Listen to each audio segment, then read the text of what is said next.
우리 그래도 뭐 개 변호사라고 나와 있으니까 아예 개 변호사는 아니에요. 아니 그래도. 고양이 변호사구나. 고양이 변호사. 괴 변호사. 괴 네. 변호사.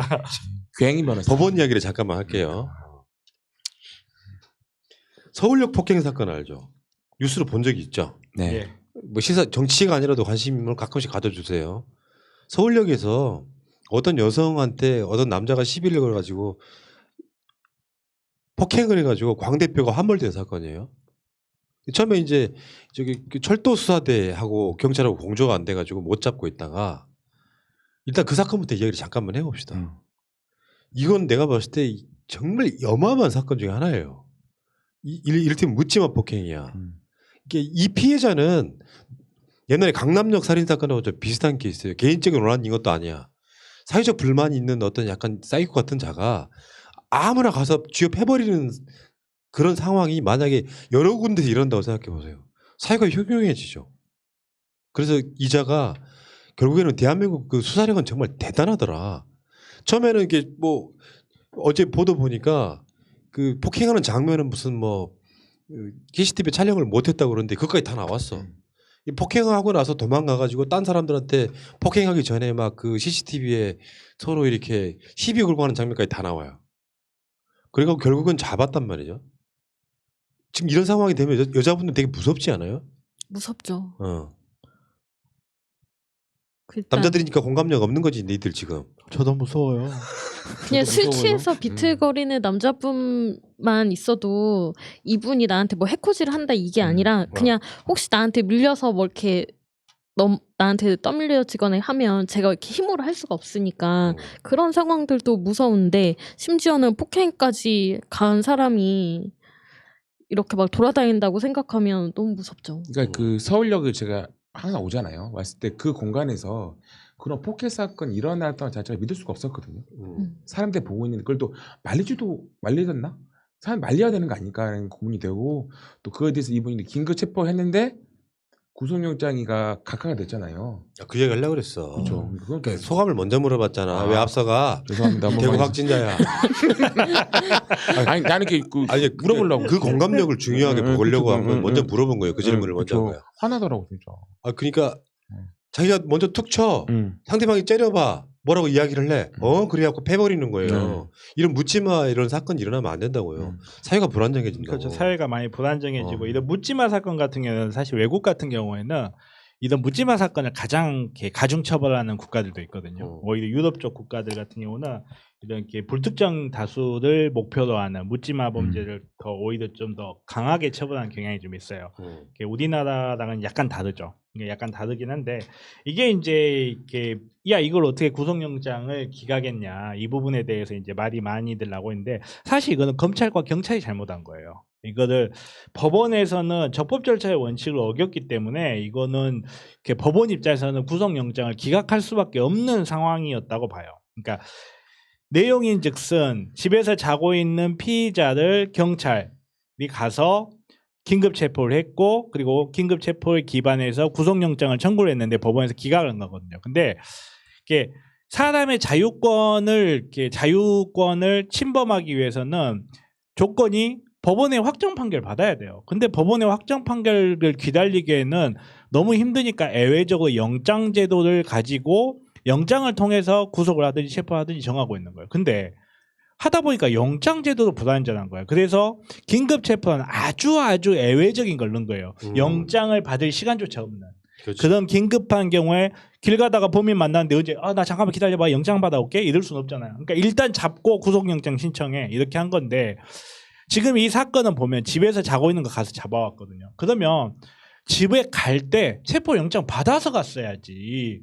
왜 거기에 가서 체포를 한 다음에 구속영장을 청구하냐. 긴급 체포에 긴급성이 없었기 때문에 긴급 체포는 원래 긴급 체포하게 되면 48시간 이내에 구속영장을 청구하게 돼 있어요. 그렇지 않으면 풀어줘라고 돼 있어요. 그러니까 긴급 체포에 기반을 두고 구속영장을 청구를 한 건데 긴급 체포 자체가 적법 절차의 원칙을 어긴 거예요. 영장을 받아갈 수 있었는데 그러다 보니까 법원에서는 조건이 안 되면 효과가 안 나와요. 당연히 법원에서는 긴급 체포 자체가 위법하기 때문에 구속영장을 발급할 수 없다라는 판단은 너무 어떻게 보면 너무 당연한 나는 판단이고. 반대하고 싶은 거예요.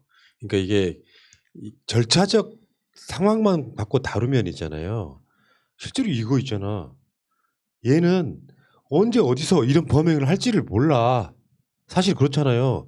그냥 약간 미친놈이에요. 그냥 미친놈이 그냥 길거리 풀린 상황이라고 보시면 돼요.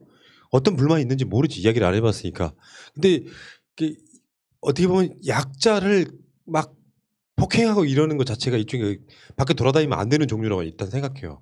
근데 그 사람이 발견이 됐어. 누군지 신원 파악이 된 거예요. 내가 봤을 땐 그게 아마 무슨 교통카드라든지 CCTV 등을 통해 가지고 특정하기 되게 쉬웠던 뭔가가 있었을 거라고 보는데 그러니까 어디 사는 누군지가 알아냈다는 거 아니야. 근데 지금 그 사람이 실제로 자고 있는지 안 자고 있는지 모르는 상황이잖아요. 경찰 입장에서는 또 어디인가에서 또 그런 범행을 저지를 가능성이 없다고 판단을 했겠지.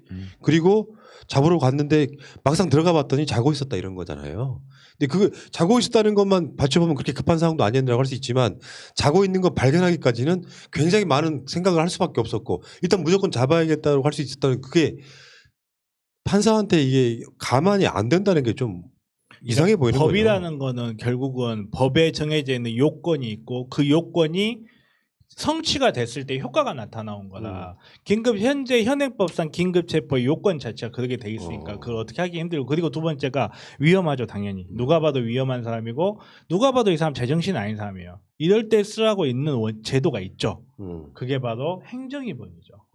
분명히 폭력적 성향이 있고 정신적으로 이상이 있을 것 같다라고 하면 지방자치단체에서 경찰청장이라든지 이런 사람들의 청구를 받아서 치료라든지 진단을 목적으로 하는 입원이 가능한 거죠. 그러니까 예방적으로 그러니까 형법상의 어떤 제재를 한다는 건 예방적 목적은 아니거든요. 사실 예방적 목적은 행정 쪽에서 알아서 해야 되는 거고 이걸 어떻게 처리해야 될지 하는 부분에서는 그러니까 푸나님 말씀대로 그런 부분, 그러니까 과연 그런 식으로 해서 예방이 되겠느냐, 적법한 예방을 할 수 있겠느냐 이 부분에 대해서는 근데 결국은 경찰이 그거는 사실은 표현이 좀 아니 그러니까 이게 변호사의 시각이라니까 뭔 말이냐면 변호사는 법을 알기 때문에 그 법의 테두리에 생각하는 거잖아요. 잘못된 게 있으면 법을 바꾸라는 얘기예요. 이런 그렇죠. 경우 같은 경우 내가 주장하는 바는 그런 거예요. 그러니까 국민들이 생각하는 거잖아요. 지금 왜 아무런 일반 싸울 때 있잖아요. 술 먹고 싸울 때 치고받고 싸워요. 이빨 4개 나와 5개 나와도 구속 안 된다는 거지. 그냥 둘이가 시비에 있다는 게 명확하잖아요. 정당한 바가 될 수 있고 범죄가 알 수도 있지만 이것은 그냥 지나간 여자한테 시비 걸었는데 이 여자가 재수 없어 말했는데 이게 하면서 무차별 한 벌 정도 내면은요 몇 주가 나오겠습니까? 다시 세우고 엄청나게 예. 공포를 하는 거죠. 근데 그 잘못된 시스템을 바꾸자는 분위기가 나오는 거고 이런 것들 묻지마에 대해서 진짜 우리가 뭘 바꾸더라도 긴급 체포가 요건이 돼야 한다고 보는 거죠. 그러니까 이제 체포나 구속 같은 게 우리 사회 역사를 거슬러 오는 과정에서 80년대, 90년대에 아니 정확하게는 대한민국이 건국이 된 이후 80년대, 90년대까지 어마어마하게 남용이 돼 왔어요. 말 그대로 우리 막걸리 보안법 알잖아요. 술 먹다가 한마디 했다고 이놈 나쁜 놈이네? 체포해가버리고 잡아가버리고 하다 보니까 절차적 정당성에 대한 요청이 높아졌고 그 절차적 정당성이 받아들여진 게 현재의 시스템이다. 또 어떻게 보면 이전에 그 범죄자들 쉽게 체포 구속할 수 있었던 그 시대 이렇게 하니까 문제가 너무 많더라 해서 지금의 또 적법 절차 원칙으로 간 거다. 오케이. 예. 자 시간 관계상 짧게 좀 줄이고요. 네. 근데 반대로 오세훈 유세방해 했다고 대진현 회원 2명은 구속되고 1명은 풀려났거든요. 혐의가 소명됐다. 내가 제일 듣기 싫은 말 중에 하나가 혐의가 소명됐다인데 그러니까 이 혐의라고 하는 게 구속영장은 친주체가 한 말이 이해가 됐다 이런 얘기잖아요. 그렇죠. 근데 요거는 지금 여기는 물론 이제 유모 씨라고 하는 36살 드신 분이 이전에 다른 사건으로 좀 뭔가 돼 있는 분이긴 해요. 나중에 알았어 나도. 뭘 협박하는 뭘 보내고 막 했던 이런 그 정의당 윤석 원내대표한테 뭐 했던 그분이 연관되어 있는 사건이긴 해. 근데 이 사건으로 인해 가지고요. 대학생들이 오세훈이 예를 들어서 뭐 무상급식을 반대했다든지 하는 이런 걸 떠나서 최근에 선거법 위반 논란이 있었잖아요. 동네에 있는 그 경비 노동자분들한테 뭐 이렇게 돈 주고 이런 것 자체가 엄연한 위반이란 말이에요. 이런 것들을 오세훈이 선거 홍보를 하고 있는데 주위에 와가지고 1인 시위했다는 걸로 구속영장을 친다는 게 상식적으로 말이 안 된다. 그래서 우리가 탄원서를요 새날 그 애청자분들이 거의 5천 명 가까이 했어요. 제가 알고 있기에. 그래서 대학생들 구속은 안 된다 이렇게 말씀을 드리고 싶은데 여기서 영장이 나와버려서 두 사람이나. 그러니까 저는 이 판결은 결정은 사실 이해하기가 좀 어렵더라고요. 왜냐하면 그러니까 과거에 그런 일이 있었다 하더라도 그거는 그거 이거는 이거거든요. 별개로 판단해줘야 되거든요. 거기에다가 그러니까 제가 봤을 때는 판단 자체는 그런 것 같아요. 당시에 상황 사진을 보면 혼자 있었던 건 아니에요. 형식 자체는 1인 시위라고는 하지만 실제로는 3명 정도가 있었다. 그러면 이거는 시위라고 봤을 가능성이 커요. 각각이 이제 어떻게 연락을 했고 어떻게 나왔는지에 따라 다를 수 있는데 근데 그냥 다 맞다 쳐요. 그냥 뭐 시위가 됐건 1인 시위가 됐건 뭐 이렇게 피켓 들고 방해한 건 맞다 쳐요. 근데 대학생이 자기의 정치적 의사 표현을 위해서 타인에게 직접적 해를 주지 않고 의사 표현을 한 행위가 말 그대로 공직선거법 90조라든지 뭐 일종의 위반이 됐다 하더라도 설령 그게 과연 구속을 해서 수사를 해야 될 만큼 사안인가 그 부분에서는 도저히 좀 이해하기 어렵다라는 게 이건 제 생각입니다. 네. 그렇다면 이현주 남편도 구속되지 않나요? 이현주 남편은 이제 뭐. 이현주 남편이 이제 그 그랬잖아요. 앞에 와가지고 알짱 맞아. 민주당 후보 선거운동 방해했거든요. 네. 근데 그 사람은 그대로 살아 있잖아요. 그러니까 이쪽에서 고소를 안 했기 때문이겠죠. 그 고소 사안은 아니고 그리고 문제가 뭐냐면 피켓을 들고 있었냐 안 들고 있었냐 차이가 많이 났을 거예요.